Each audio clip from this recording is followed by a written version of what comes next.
we'll start with the question of Adelaide. Initial impressions, how's it been the first couple of days here?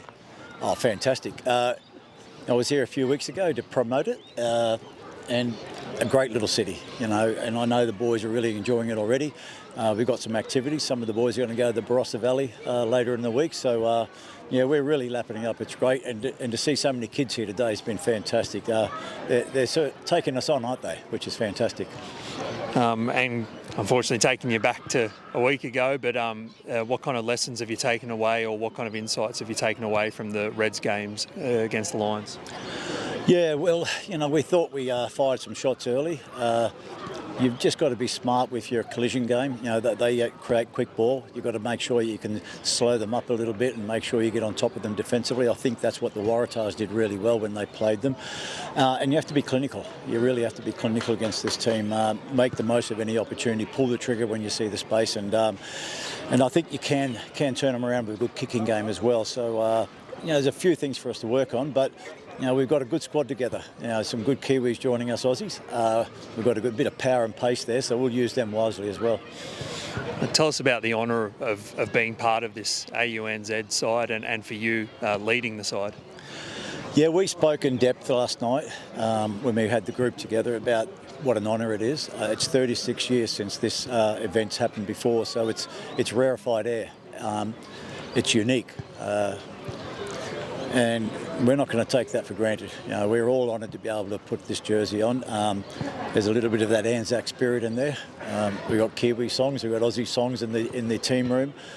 Just making most of the opportunity to connect and do something special this week. We're not taking it for granted, that's for sure. How do you approach the challenge of building a team and getting guys together in such a short space of time? Well, it's great to have, first of all, fantastic staff and fantastic coaches working with me. We're using whatever mechanisms we can to connect in the team room, but also in the training paddock with connection games and all that sort of stuff. This is your life, players learning the story of another player that they don't know, and then standing up and talking about it with in front of their teammates. Just trying to create as many opportunities to find a way to get tighter. In a short space of time, being really happy with that though. In terms of putting this squad together, were there any conversations with the Brumbies about potentially bringing their players in, or was the turnaround from their fixture just too much of a challenge? Yeah, that was probably in a too hard basket, and we just wanted them to focus on their game, and we just took the players that were available for us here. Will Joe or any of the Wallabies staff have any input on who plays where on Saturday night? We've been through a bit of a selection, obviously with a lot of the New Zealand boys joining us. We want to make sure that they get a run as well. So, it's been a joint venture in terms of making sure we get the right sort of exposure and type of team that we want out there to start. And, we've got 30 players here. Then we'll pick the finishers as the week goes on.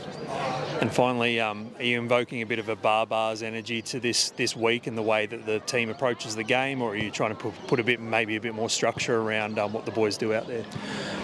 We're just working on building some frameworks. There's a lot of talent, a lot of power, a lot of pace in this team, a lot of rugby intelligence that's very smart. So we want to make sure that we get the right framework for them to be able to express that. I don't think you can afford to be too loose against this team. You've got to be able to be direct when you need to be.